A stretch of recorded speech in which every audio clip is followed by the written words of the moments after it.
겉보기엔 평온해 보이지만 대한민국 경제라는 거대한 배는 지금 짙은 안개가 낀 낯선 해역을 위태롭게 지나고 있습니다. 사람들은 불안한 눈빛으로 묻습니다. 지금 우리 경제의 기초 체력은 과연 튼튼해지고 있는가? 하지만 그 대답은 결코 낙관적이지 않습니다. 반도체라는 단 하나의 거인이 우리 경제의 멱살을 잡고 힘겹게 언덕을 오르며 전체 수출을 끌고 가는 형국이기 때문입니다. 수출 지표는 분명 파란불을 켜고 있지만 그 온기가 경제 전체로 골고루 퍼지지 못하고 극히 일부 섹터에만 머물고 있습니다. 이러한 구조적 불안정함 속에서 우리는 기이한 현상을 목격하게 되는데 바로 브레이크 없이 질주하는 환율 상승입니다. 도대체 왜 원달러 환율은 떨어질 기미를 보이지 않고 계속해서 하늘 높은 줄 모르고 치솟기만 하는 것일까요? 많은 이들이 정부가 경기 부양을 위해 돈을 너무 많이 풀어서 화폐 가치가 떨어진 탓이라고 비판하곤 합니다. 물론 틀린 말은 아닙니다. 시장의 원화가 흔해지면 그 가치가 희석되어 떨어지는 것은 경제학의 가장 기본적인 원리니까요. 하지만 우리는 여기서 조금 더 깊은 곳, 한국은행과 정부가 돈을 풀어야만 했던 진짜 이유와 배경을 들여다봐야 합니다. 환율이라는 숫자는 단순히 두 나라 돈의 교환 비율이 아니라 냉혹한 국제사회가 매기는 한 나라 경제의 성적표와 같습니다. 가장 쉽게 설명하자면 1달러를 사기 위해 우리 돈 0원이면 충분했던 호시절이 분명 우리에게 있었습니다. 하지만 이제는 같은 1달러를 얻기 위해 400원, 심지어 500원이라는 막대한 비용을 지불해야 하는 상황이 되었습니다. 우리가 주머니에 넣고 다니는 돈의 힘이 국제무대에서는 점점 약해지고 쪼그라들고 있다는 서글픈 증거이기도 합니다. 환율이 오른다는 건 단순히 그래프의 숫자가 커지는 게 아니라 실질적인 원화의 가치가 바닥을 향해 추락하고 있다는 뜻입니다. 문제는 이 복잡하고 미묘한 환율 게임에서 한국과 미국 두 나라 돈의 가치가 동시에 춤을 추고 있다는 점입니다. 전 세계적으로 달러라는 슈퍼파워가 강세를 보이는 거대한 흐름 속에 우리 경제도 속절없이 휩쓸려 있습니다. 글로벌 금융시장에서 달러는 점점 더 귀한 대접을 받고 있고 반대로 원화는 상대적으로 그 매력을 잃어가고 있습니다. 철저한 수요와 공급의 법칙에 따라 달러를 찾는 사람은 구름처럼 몰려드는데 정작 달러를 내놓는 공급자는 보이지 않습니다. 과거에는 삼성전자나 현대차 같은 거대 수출 기업들이 해외에서 벌어온 달러가 서울시장에 넘쳐났었습니다. 하지만 지금 그 달러들은 서울 외환시장으로 돌아오지 않고 어딘가로 증발해버린 듯 공급의 맥이 끊겨버렸습니다. 기업들이 달러를 국내로 들여오지 않는 건 어떤 음모가 있어서가 아니라 지극히 현실적이고 불가피한 생존 전략 때문입니다. 우리는 미국 정부와의 협상 테이블에서 무려 500억 달러에 달하는 천문학적인 대미 투자를 약속한 바 있습니다. 텍사스나 조지아에 반도체 공장을 짓고 배터리 라인을 깔려면 미국 현지 노동자들에게 원화가 아닌 달러를 줘야만 합니다. 결국 해외에서 번 돈을 굳이 환전 수수료를 물어가며 한국으로 가져올 이유 없이 현지 통장에 그대로 쟁여두게 됩니다. 설령 당장 쓸 돈이 아니더라도 기업 재무 담당자들의 계산기는 차라리 달러를 쥐고 있는 것이 이득이라고 말합니다. 미국의 기준금리가 한국보다 훨씬 높기 때문에 달러 예금 통장에만 넣어둬도 이자가 쏠쏠하게 불어나기 때문입니다.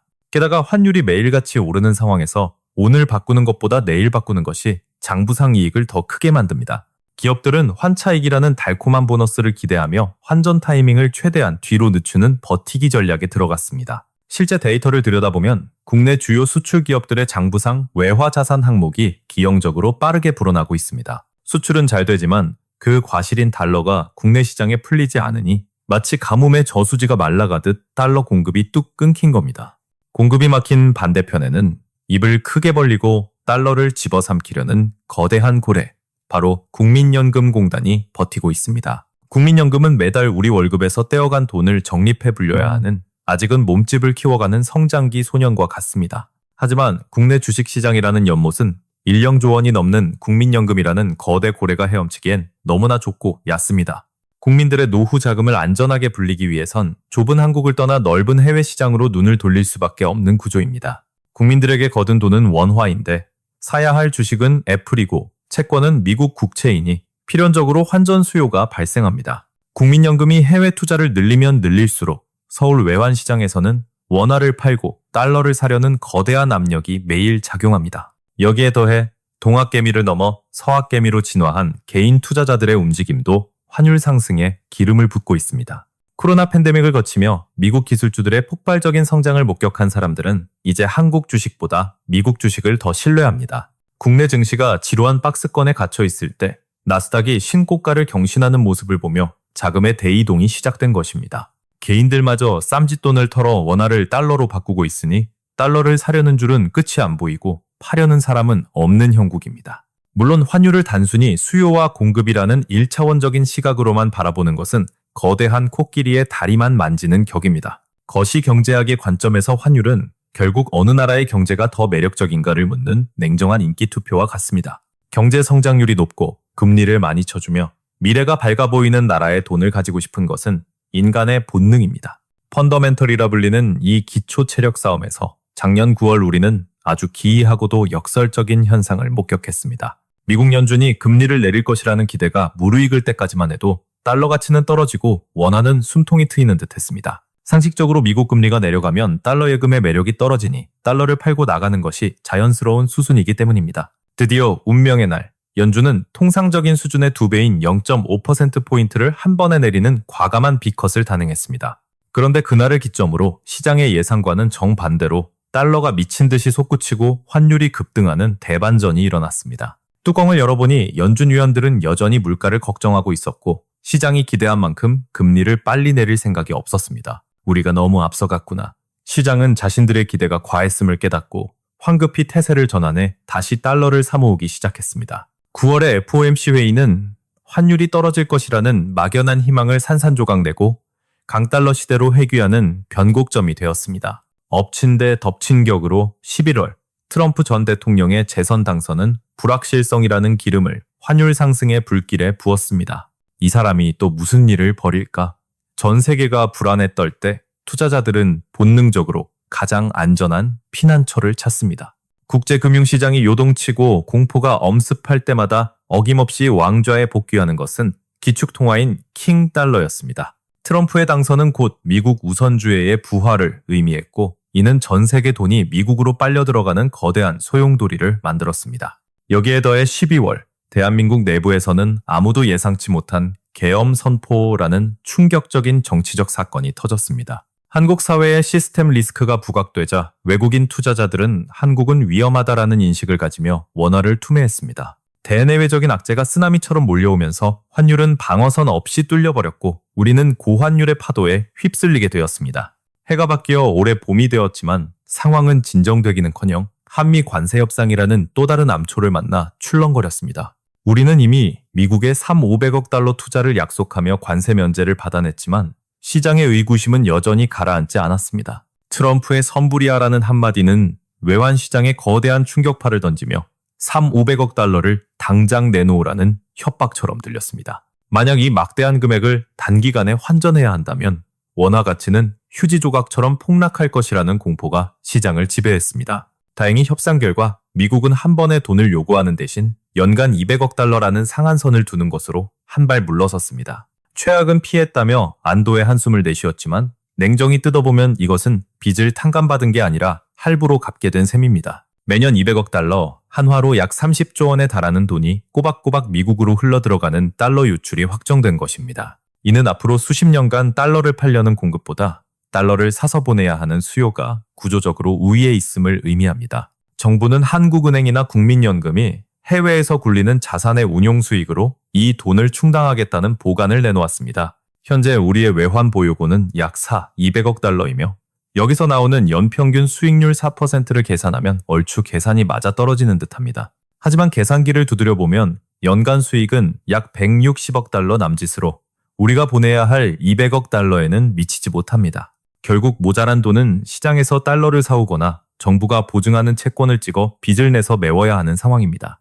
더 심각한 문제는 과거에는 알게 모르게 국내로 들어와 환율 안정에 기여했던 그 운용 수익마저 이제는 들어올 길이 막혔다는 점입니다. 해외에서 번 이자를 국내로 가져오지 않고 바로 미국 투자금으로 써야 하니 서울 외환 시장의 달러 가뭄은 더욱 심화될 것입니다. 이는 마치 저수지에 물을 채우던 작은 수로마저 끊어버리고 물을 밖으로 퍼내기만 하는 것과 같은 이치입니다. 이런 구조가 고착화되면 대한민국의 외환 보유고는 더 이상 늘어나지 못하고 제자리 걸음을 하거나 서서히 줄어들 수밖에 없습니다.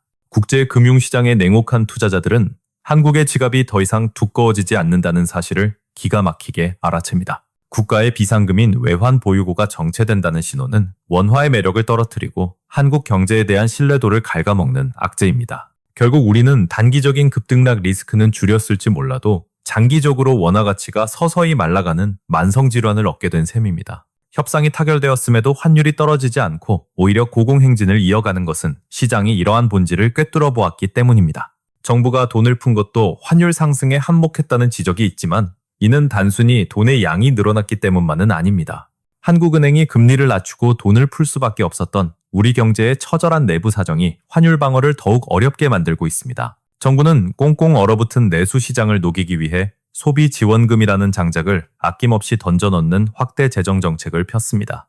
시장에 원화가 많이 풀리면 물건값인 물가가 오르고 다른 나라 돈과 비교했을 때 그 가치가 떨어지는 건 당연한 이치입니다. 한국은행 역시 미국이 금리를 동결하며 버티는 와중에도 나 홀로 금리를 내리는 위험한 역주행을 선택했습니다. 작년만 해도 미 연준이 금리를 빨리 내리지 못할 것이라는 전망이 우세했지만 우리는 더 이상 기다릴 여유가 없었습니다. 가계부채가 사상 최고치를 찍고 서울 집값이 들썩이는 상황에서 금리를 낮추는 건 불난집에 부채질을 하는 격이었습니다. 많은 전문가들이 지금 금리를 낮추면 자금이 해외로 빠져나가고 환율이 폭등할 것이라며 우려 섞인 비판을 쏟아냈습니다. 하지만 한국은행이 욕을 먹어가면서까지 금리 인하 버튼을 눌러야 했던 진짜 이유는 경제 성장률이 너무나 처참했기 때문입니다. 작년 말 한국은행은 올해 성장률을 1.9%로 전망했지만 뚜껑을 열어보니 현실은 그보다 훨씬 냉혹했습니다. 잘해야 1% 초반, 운이 나쁘면 0%대 성장률인 0.9%까지 추락할 수 있다는 공포가 엄습했습니다. 정부가 정치적 상황 때문에 추가 경정 예산, 즉 추경이라는 카드를 쓰지 못하고 손발이 묶여 있었던 탓도 큽니다. 재정정책이 마비된 상황에서 경제가 식어가니 한국은행이라도 나서서 통화정책이라는 인공호흡기를 댈 수밖에 없었던 겁니다. 물론 돈을 푼 덕분에 3분기 소비 데이터가 고개를 조금 들며 죽어가던 불씨가 살아나는 듯한 모습을 보였습니다. 하지만 경제학에 공짜 점심은 없듯 돈을 푼 대가는 물가 상승과 고환율이라는 청구서가 되어 돌아왔습니다. 1%대까지 잡히는 듯 했던 물가 상승률은 다시 2% 중반으로 튀어올랐고 원달러 환율은 좀처럼 내려올 생각을 안 합니다. 결국 지금의 환율 레벨은 국민연금의 해외 투자, 개인들의 달러 사랑, 그리고 정부와 한은의 경기 부양책이 뒤엉킨 결과물입니다. 사람들은 묻습니다. 이 고장난 환율을 고칠 방법은 없는가? 정부가 개입해서 억지로라도 끌어내릴 수는 없는가? 하지만 환율은 주식이나 금리처럼 누군가가 망치를 두드려 가격을 결정할 수 있는 단순한 숫자가 아닙니다. 환율은 경제 성장률, 금리, 물가, 경상수지 등 한 나라의 모든 경제력이 총동원되어 결정되는 매크로 경제의 끝판왕입니다. 중앙은행 총재들이 모여서 금리를 0.25% 내리자고 합의하면 즉시 시행되지만 환율 시장은 그들의 명령을 듣지 않습니다. 주식시장에서 삼성전자 주가를 정부가 마음대로 10만 원으로 만들 수 없는 것과 똑같은 이치입니다. 우리는 IMF라는 뼈아픈 국가적 트라우마를 겪으며 환율은 정부가 아닌 시장이 결정한다는 자유변동 환율제를 피우로 맹세했습니다. 이제 와서 환율이 높다고 정부가 인위적으로 개입하는 것은 국제사회와의 약속을 깨고 시계를 거꾸로 돌리는 행위입니다. 만약 정부가 억지로 환율을 끌어내리려 한다면 그것은 곧바로 환율 조작국이라는 불명예스러운 낙인으로 이어질 것입니다. 특히 세계 경제의 경찰을 자처하는 미국은 한국 외환당국이 시장에 손을 대는지 쌍심지를 켜고 감시하고 있습니다. 비록 수출을 늘리기 위한 고환율 유도가 아니라 환율을 낮추려는 개입이라 해도 시장 원리를 훼손한다는 점은 매한가지입니다. 그래서 외환당국은 개입이라는 단어 대신 급격한 변동을 완화한다는 뜻의 스무딩 오퍼레이션이라는 모호한 표현을 씁니다. 우리는 방향을 바꾸려는 게 아니라 너무 심하게 흔들리는 속도를 조절할 뿐이야 라고 소심하게 변명하는 셈입니다. 하지만 시장의 투기 세력들은 이러한 정부의 소극적인 태도를 비웃으며 그 정도 조치로는 어림없다고 판단합니다. 정말로 환율의 흐름을 바꾸려면 천문학적인 비용과 국가 신용도를 건도박을 해야 하는데 지금은 그럴 여력이 없습니다. 일각에서는 일본처럼 정부가 과감하게 시장에 개입해서 엔저를 방어했던 것처럼 우리도 나서야 한다고 주장합니다. 실제로 외국계 펀드 매니저들은 한국 정부가 개입을 안 하는 거냐 아니면 능력이 없어서 못하는 거냐고 묻습니다.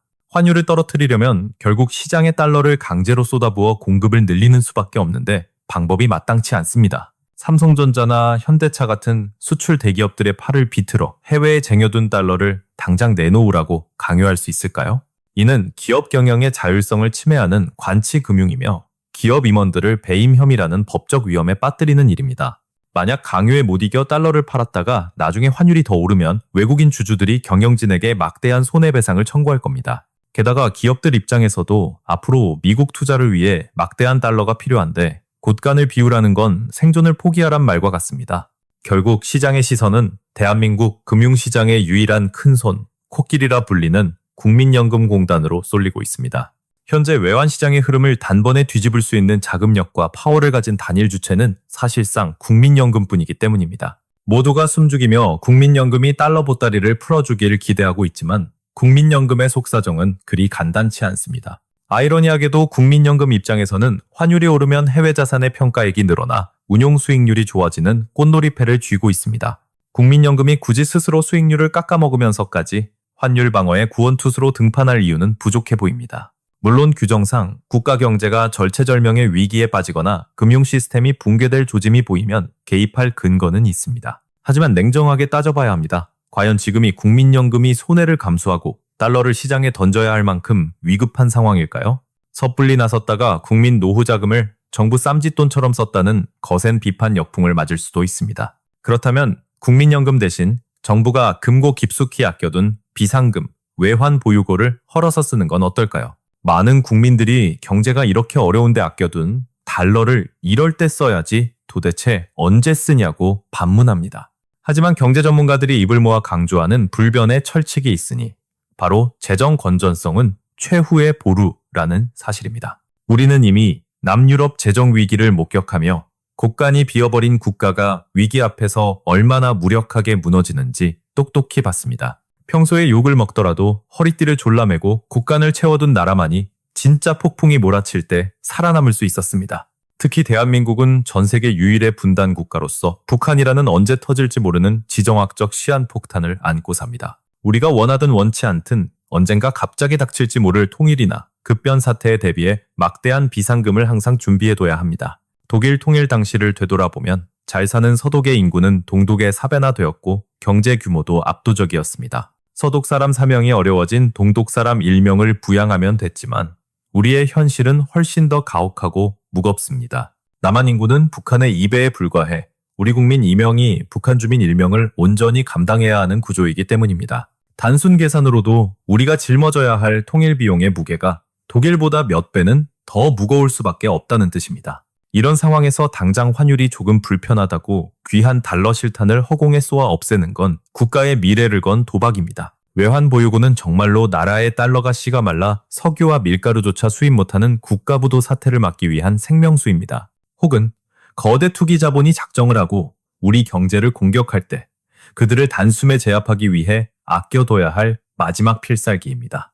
과거 조지 소로스가 영국 파운드화를 공격했을 때 영국 중앙은행이 섣불리 맞서다 처참하게 패배했던 역사를 기억해야 합니다. 섣부른 개입으로 방파제가 무너지는 순간 환율은 걷잡을 수 없이 더 깊은 나락으로 떨어질 수 있다는 공포가 존재합니다. 외환 보유고를 쓴다는 건 지금이 정말로 나라가 망할 위기인지 냉철하게 판단해야 하는 고도의 심리전입니다. 위기가 아닌데도 실탄을 낭비했다가 진짜 위기가 닥쳤을 때 빈 총만 들고 서 있는 꼴이 될 수 있으니까요. 그렇다면 당장 이 고통스러운 고환율을 해결할 뾰족한 묘수나 마법 같은 해법은 없는 걸까요? 안타깝게도 경제, 특히 거시경제에는 단번에 모든 문제를 해결해주는 만병통치약 같은 건 존재하지 않습니다. 외국인들이 원화를 사고 싶게 만들려면 한국 경제가 성장할 것이라는 확신이나 높은 금리 같은 매력이 있어야 합니다. 매력 없는 물건을 사달라고 아무리 호소해봤자 냉정한 투자자들은 고개를 돌리고 지갑을 닫아버릴 뿐입니다. 오히려 지금은 외국인뿐만 아니라 한국 사람들도 짐을 싸서 더 안전하고 수익률 좋은 미국 시장으로 떠나고 있습니다. 환전 수수료와 번거로움을 감수하고서라도 해외로 나가는 건 한국 시장보다 그쪽이 더 나을 거라는 확신 때문입니다. 내년에 한국 경제 성장률이 2배나 오른다는데 왜 다들 떠나지? 라고 의아해 하실 수도 있습니다. 지표상으로는 분명 경제가 좋아지는 것처럼 보이는데 투자자들은 왜 한국 자산을 던지고 탈출하는 걸까요? 여기에는 기저효과라는 숫자의 착시 현상이 숨어 있어 우리 눈을 가리고 현실을 왜곡하게 만듭니다. 성장률은 작년과 비교해서 얼마나 늘었는지를 따지는 건데 작년이 워낙 엉망이었다면 조금만 회복해도 수치는 급등합니다. 예를 들어 원래 100점을 받던 우등생이 시험을 망쳐 50점을 받았다가 다음 시험에 80점을 받았다고 칩시다. 점수가 무려 60%나 올랐으니 엄청난 성장처럼 보이지만 냉정히 보면 원래 실력인 100점에는 한참 모자란 성적입니다. 내년 한국 경제 성장률이 높게 나온다는 건 우리 경제가 잘나서가 아니라 올해가 너무 바닥이었기 때문일 수 있습니다. 원래 우리가 유지하던 평범한 수준, 즉 평타만 쳐도 수치상으로는 엄청난 호황인 것처럼 포장될 수 있습니다. 진짜 중요한 건 단순히 전년 대비 성장률이 아니라 코로나 이전 우리가 보여줬던 평균적인 경제 체력과 비교하는 것입니다. IMF 같은 국제기구들의 전망을 분석해보면 내년 우리 성장률은 과거 10년 평균치에 비하면 여전히 마이너스 수준입니다. 반면 미국이나 다른 경쟁국들은 과거 평균 수준을 거의 회복했거나 오히려 웃돌고 있는 것과 대조적입니다. 결국 내년에 숫자가 좀 좋아진다고 해서 이제 됐다, 충분하다 라고 샴페인을 터뜨리기엔 상황이 너무나 초라합니다.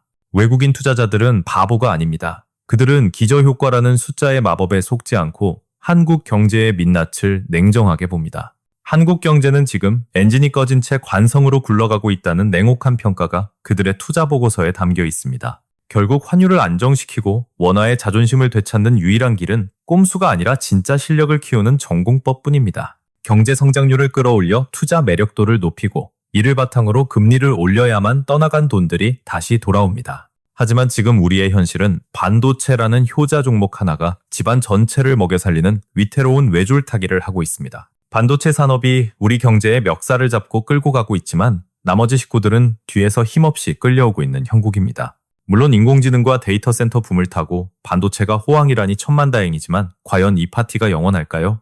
일부 전문가들은 내년 여름이면 반도체 사이클이 꺾일 수 있다는 불길한 경고음을 보내고 있습니다. 고대역폭 메모리인 HBM은 없어서 못 팔 정도라지만 범용 반도체 시장은 여전히 살얼음판을 걷고 있습니다. 만약 든든한 맏형인 반도체마저 허리를 삐끗한다면 한국 경제라는 집안은 순식간에 풍비박산 날 수 있습니다. 우리 수출의 3대장인 반도체, 자동차, 석유화학의 성적표를 뜯어보면 이러한 쏠림 현상은 더욱 적나라하게 드러납니다. 반도체가 전체 수출에서 차지하는 비중은 19%로 사상 최고치를 찍으며 독주하고 있습니다. 2위인 자동차는 10% 정도를 유지하며 선방하고 있지만 3위인 석유화학의 추락은 눈뜨고 보기 힘들 정도입니다. 한때 산업의 쌀이라 불리던 석유화학은 중국과 중동 국가들이 자체 공장을 짓기 시작하면서 설 자리를 잃었습니다. 이제 중국은 우리 물건을 사주는 고객이 아니라 싼 값으로 우리를 위협하는 가장 무서운 경쟁자가 되었습니다. 세계 경기가 좋아져도 우리 석유화학 제품은 더 이상 팔리지 않는 구조적인 사양산업의 길로 접어든 것입니다. 지금 석유화학 업계에서 공장을 줄이고 인력을 감축하는 뼈를 깎는 구조조정 이야기가 나오는 건 이 때문입니다. 혹자는 K푸드, K방산, K뷰티가 있지 않냐고 반문하지만 냉정히 말해 그들은 아직 메이저리그가 아닙니다. 그들의 성장세가 아무리 가파르다 해도 반도체나 자동차가 벌어오는 막대한 외화를 대체하기엔 덩치가 너무 작습니다. 결국 주력 선수들의 실력이 극명하게 갈리는 상황에서 반도체 혼자서 모든 짐을 짊어진 우리 경제 구조는 더 취약해지고 있습니다. 경제 현상은 언제나 동전의 양면과 같아서 고환율이 우리 경제의 무조건적인 재앙인 것만은 아닙니다. 수출기업 입장에서는 환율 상승이 앉아서 돈을 버는 보너스 게임이 시작된 것과 다름없기 때문입니다. 1달러짜리 물건을 팔았을 때 전에는 1영원만 쥐었는데 이제는 500원을 벌게 되니 장부상 이익이 폭증합니다. 기업들은 이 여력을 바탕으로 해외 판매 가격을 공격적으로 낮춰 경쟁자들의 시장 점유율을 뺏어올 기회로 삼기도 합니다. 하지만 자원이 한 톨도 나지 않는 우리에게 고환율은 수입 물가 폭등이라는 치명적인 독이 되어 돌아옵니다. 원유와 밀가루, 원자재를 비싼 달러를 주고 사와야 하니 주유소, 휘발유 가격부터 장바구니 물가까지 덩달아 뜁니다. 수입 물가가 오르면 간신히 2%대로 눌러놓았던 소비자 물가 상승률이 다시 고개를 쳐들며 반항하기 시작합니다. 이는 한국은행이 경기를 살리기 위해 금리를 낮추고 싶어도 물가 걱정 때문에 꼼짝 못하게 만드는 족쇄가 됩니다. 과거 2008년 글로벌 금융위기 때는 고환율이 우리 수출을 폭발적으로 늘려 위기 탈출의 1등 공신 역할을 했습니다. 당시엔 전 세계가 소비를 줄이지 않았기에 환율 효과로 가격 경쟁력이 생긴 한국산 제품이 날개 돋친 듯 팔렸습니다. 하지만 지금은 상황이 정반대입니다. 수출은 반도체 덕에 그나마 버티지만 내수는 처참하게 무너져 있습니다. 민간 소비는 차갑게 식어버렸고 기업들은 불확실한 미래 탓에 지갑을 닫고 설비 투자를 줄이고 있습니다. 특히 건설 투자는 IMF 외환 위기 이후 처음으로 6분기 연속 마이너스라는 충격적인 성적표를 받아들었습니다. 이런 상황에서 환율까지 오르면 수출 대기업만 배가 부르고 내수 중소기업과 서민들은 더 가난해지는 양극화가 벌어집니다. 저는 다가올 한국 경제를 설명하는 두 가지 핵심 키워드로 초양극화와 착시를 꼽고 싶습니다. 겉으로 보이는 지표는 꽤 화려할 겁니다.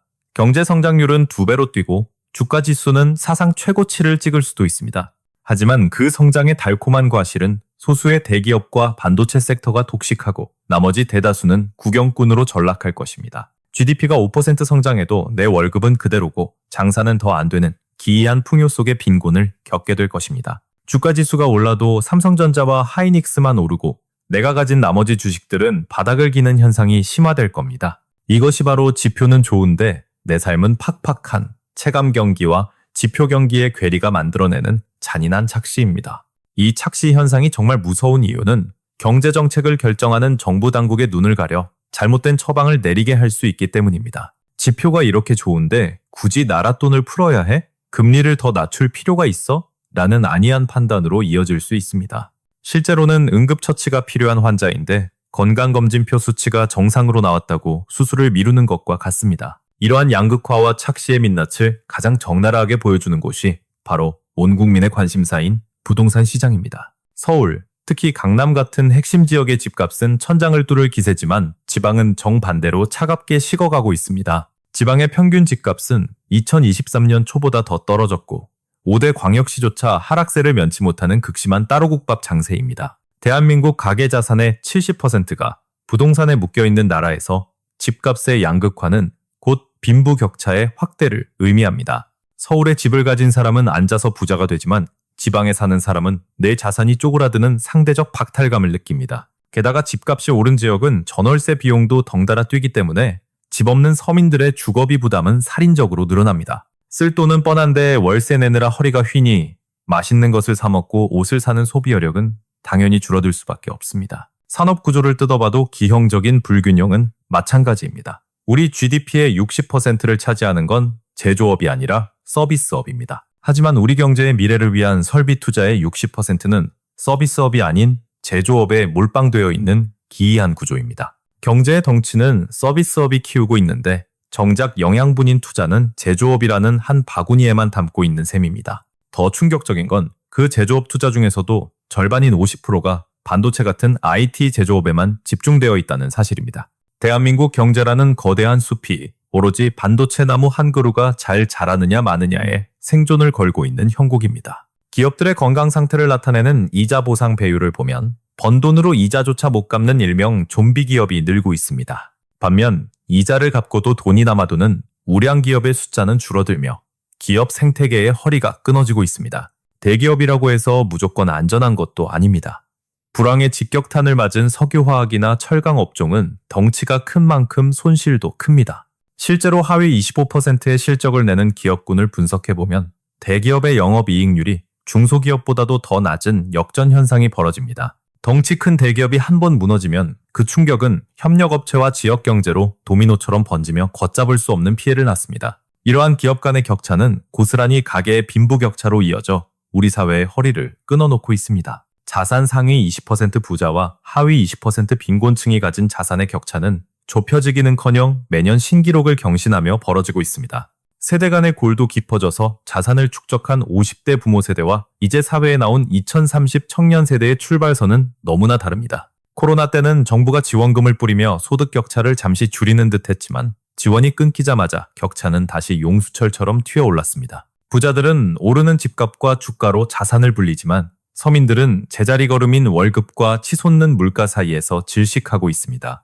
지금의 고환율 현상은 이 벌어진 틈을 더 넓히는 양극화의 가장 잔인한 촉매제 역할을 하고 있습니다. 수출 대기업과 그 주주들은 환율 상승으로 더 큰 돈을 벌지만 수입 물가에 민감한 서민들의 지갑은 더 얇아지기 때문입니다. 잘 나가는 반도체 기업에 다니는 사람과 내수 불황에 허덕이는 자영업자가 느끼는 경제 온도는 천지 차이입니다.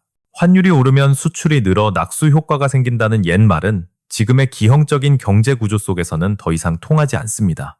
낙수는 고사하고 부의 쏠림 현상만 심화되어 돈이 돈을 버는 그들만의 리그가 공고해질 뿐입니다. 우리가 지금의 고환율을 단순히 환율 시장의 문제가 아닌 한국 경제 전체의 구조적 위기로 봐야 하는 이유가 여기에 있습니다. 안타깝게도 이 얽히고 설킨 문제를 단번에 끊어낼 알렉산더의 칼 같은 묘책은 존재하지 않습니다.